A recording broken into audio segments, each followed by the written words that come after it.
2021 চনৰ 7 জুন তাৰিখে প্ৰতিকূল বতৰ সত্ত্বেও আমাৰ সেই সময়ৰ নৱনিৰ্বাচিত মুখ্যমন্ত্ৰী ডক্টৰ হিমন্ত বিশ্ব শৰ্মা ডাঙৰীয়া তেখেত গৰুখুটিলৈ গৈছিল।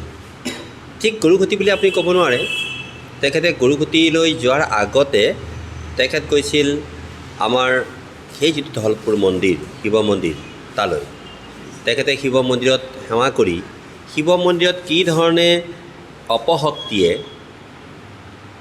কেনেকৈ তেওঁলোকে মন্দিৰৰ দুৱাৰমুখত মছজিদৰ যেতিয়া তেওঁলোকে খুঁটা পুতিছে, যেতিয়া তেওঁলোকে মাদ্ৰাজা সাজিছে, তেতিয়া এই খবৰটো যেতিয়া তেখেতে পালে আৰু এই খবৰটো যেতিয়া আমি তেখেতক দিলোঁ, তেতিয়াই সেই যিটো ঘটনা, সেই ঘটনা পৰিক্ৰমাতেই তেখেতে নিজে তালৈ গ'ল, গৈ মন্দিৰৰ অৱস্থাটো তেখেতে পৰীক্ষা কৰিলে, মন্দিৰত সেৱা কৰিলে আৰু সিদিনাখনেই তেখেতে ঘোষণা কৰিলে যে গৰুখুটি প্ৰকল্পৰ যি নেকি আত্মনিৰ্ভৰশীল অসম গঢ়াৰ যিটো সপোন, সেই সপোনটো তেখেতে সিদিনাখনেই ঘোষণা কৰিলে।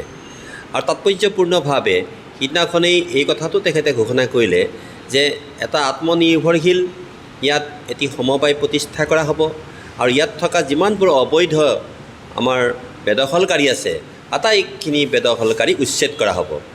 ইতিমধ্যে ঘটনাক্ৰম বা আমাৰ যি নেকি আত্মনিৰ্ভৰশীল যিটো সমবায়, সেই সমবায় কাম কাজখিনি আগবাঢ়ি গৈ আছে আৰু সেই সময়তেই আমাৰ যিখিনি মাটি অসম চৰকাৰে দি দিলে, সেই মাটিৰ মাজতেই আকৌ কিছু বেদখলকাৰীয়ে তাত খোপনি পুতি বহি গ'ল।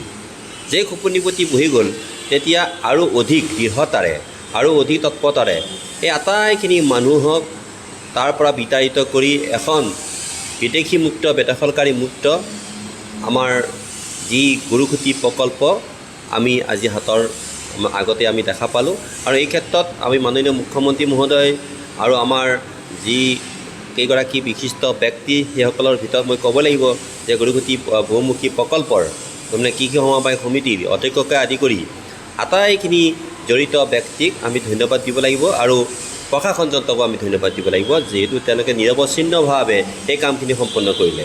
আৰু গতিকে আমি যিহেতু সেই তাৰেই বিধায়ক আৰু এই প্ৰকল্পটোৰ আৰম্ভণিৰ পৰা শেষলৈকে আমি জড়িত হৈ আছোঁ এতিয়ালৈকে, গতিকে আটাইতকৈ বেছি সুখী হৈছোঁ মই।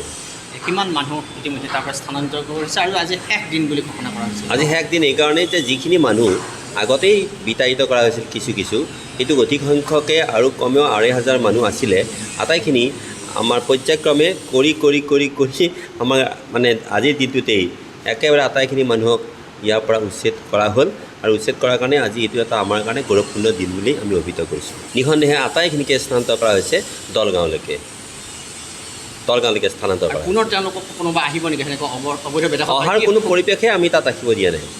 অহাৰ যিটো পৰিৱেশ, সেই পৰিৱেশ সেইটো তাত এতিয়া নাই। সকিনি দিব নেকি যদি আহিব খোজে? আৰু মই এটা কথা জানো যে তেওঁলোকে যদি কোনোবা সেই তেওঁলোকৰ অঙহী বঙহে য'ত নেকি আমাৰ প্ৰকল্পৰ ভিতৰত নাই, তাত হয়তো দুয়োটাই মিতিয়ালি কৰিবৰ কাৰণে বা মিটিং খাবলৈ আহিব পাৰে, কিন্তু এই প্ৰকল্পৰ ভিতৰত আহিব পৰা কোনো ব্যৱস্থা এতিয়া আৰু নাই আৰু আমি আহিব নিদিওঁ। আবেদন বাণী শুনাব?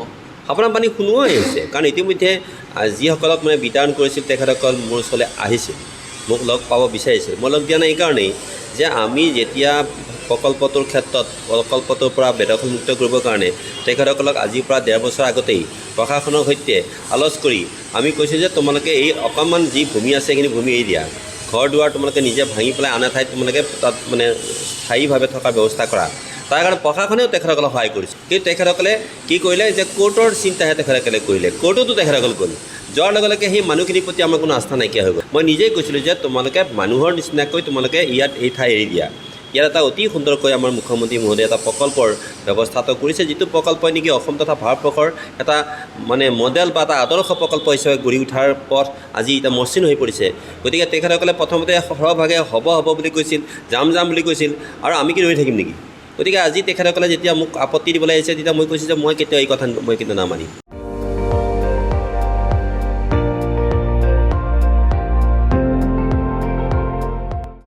আপুনি চাই আছে ND24, সৰ্বশ্ৰেষ্ঠ নহয় সৰ্বোত্তমৰ দৌৰা।